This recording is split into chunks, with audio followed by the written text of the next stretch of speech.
దావోస్లో సమావేశం జరుగుతుంది, world economic forum. అది ప్రతి సంవత్సరం జరుగుద్ది. ప్రతి సంవత్సరం మన ముఖ్యమంత్రులు అందరూ తీర్థయాత్రలాగా అక్కడికి వెళుతుంటారు. చాలా దేశాల నుంచి కూడా వెళుతుంటారు. చంద్రబాబు అధికారంలో ఉంటే ఆయన వెళ్ళేవాడు. మన దేశ రాష్ట్ర ప్రయోజనాలకి ఎంత మేలు జరుగుతుందో ఇప్పటి వరకు చెప్పలేము. కానీ విదేశీ యాత్రకి, అందుట్లో స్విట్జర్లాండ్కి యాత్రలకి మన రాజకీయ నాయకులకి మంచి ఒక సదావకాశం, ప్రభుత్వ సొమ్ముతోటి అక్కడ వెళ్ళడానికి ఒక సదావకాశం లాగా ఇది ఉన్నది. ఇప్పటి వరకు ఎన్నో తీర్థయాత్రలు చేశారు చంద్రబాబు. వాళ్ళ అందరికన్నా ఎక్కువ తీర్థయాత్రలు చేసింది చంద్రబాబు, ఎందుకంటే ఎక్కువ కాలం ముఖ్యమంత్రిగా ఉన్నాడు కాబట్టి.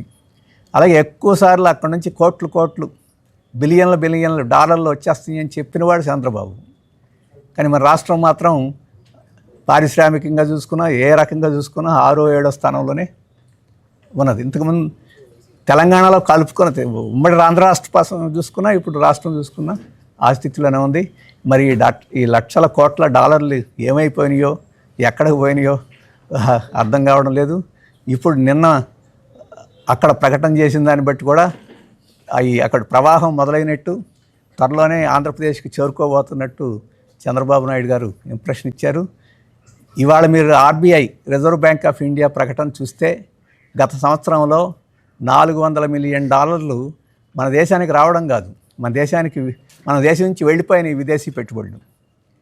అంటే మన దేశంలోకి వచ్చే విదేశీ పెట్టుబడులు, దేశం నుంచి వెళ్ళిపోయే పెట్టుబడుల్ని కలిపి చూస్తే గత సంవత్సరంలో $500 మిలియన్ మన దేశం నుంచి వెళ్ళిపోయాయి తప్ప లోపలికి రాలా.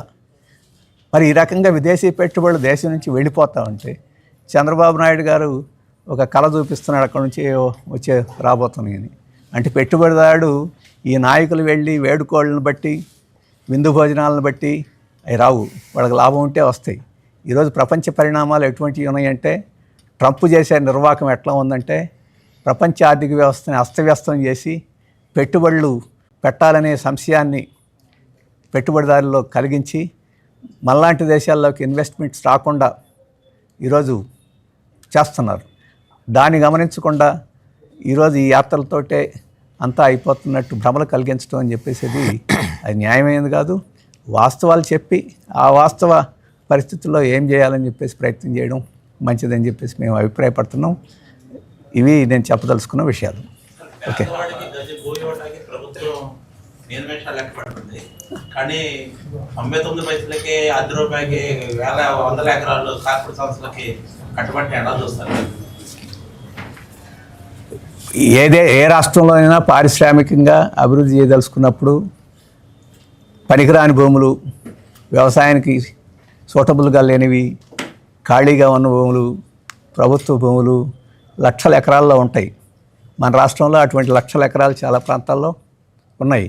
అటువంటి వాటిల్లో పెట్టుబడిదారులు వచ్చి పెట్టుబడులు పెట్టి పారిశ్రమలను అభివృద్ధి చేయడానికి రాష్ట్ర ప్రభుత్వం పూనుకోవాలి. దానికి ఎవరికి అభ్యంతరం ఉండాల్సిన అవసరం లేదు.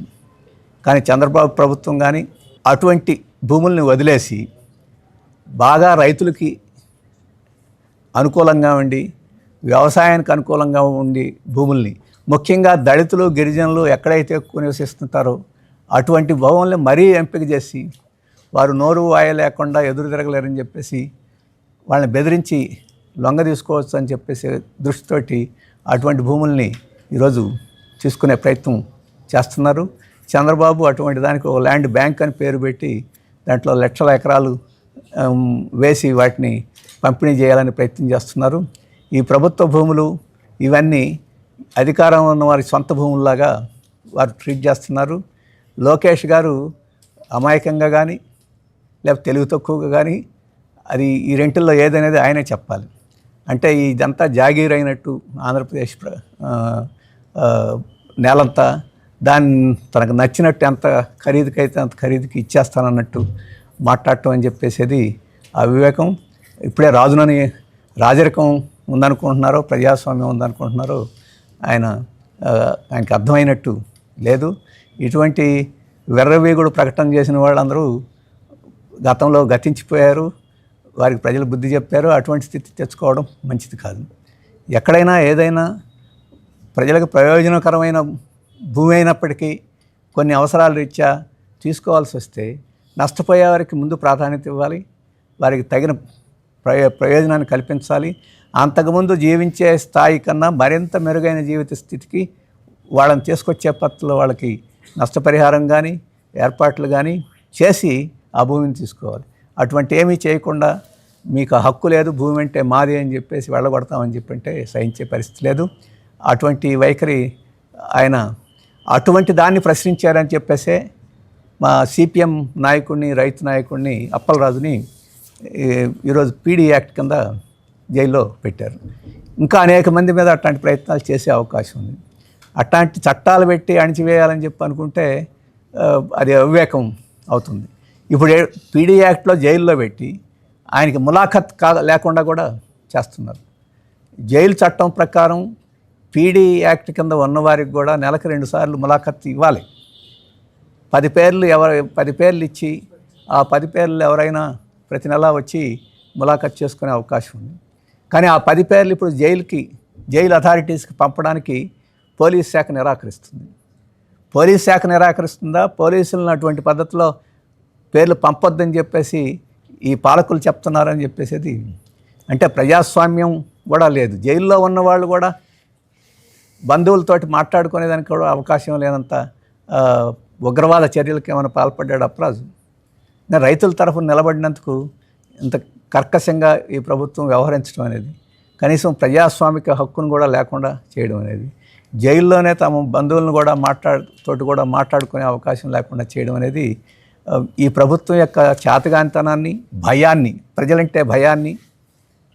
అప్పలరాజు ఒక చిన్న వ్యక్తి, మనిషి కూడా అంత పెద్ద బరువైన మనిషి ఏమీ కాదు లోకేష్ లాగా. ఇప్పుడు లోకేష్ సన్నబడినట్టు కనపడుతుంది. అయినా అతనంటే అంత భయం ఎందుకో అర్థం కావడం లేదు. ప్రజల్ని ఆకర్షించి అతను ఒంటరిపాటు చేసి మేనేజ్ చేయలేని ప్రభుత్వం ఇది.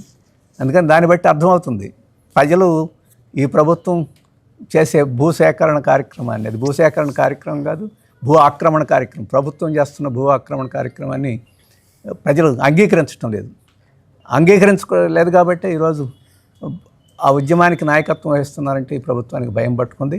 అందుకని మేము ప్రభుత్వాన్ని డిమాండ్ చేస్తున్నాం, వెంటనే పీడీ యాక్ట్ని ఉపసంహరించి అప్పలరాజుని రిలీజ్ చేయాలని, ఇప్పుడు వెంటనే ములాఖత్కి పేర్లు పంపి కనీసం అతని ప్రజాస్వామిక హక్కుని అంగీకరించాలని చెప్పేసి మేము కోరుతున్నాం.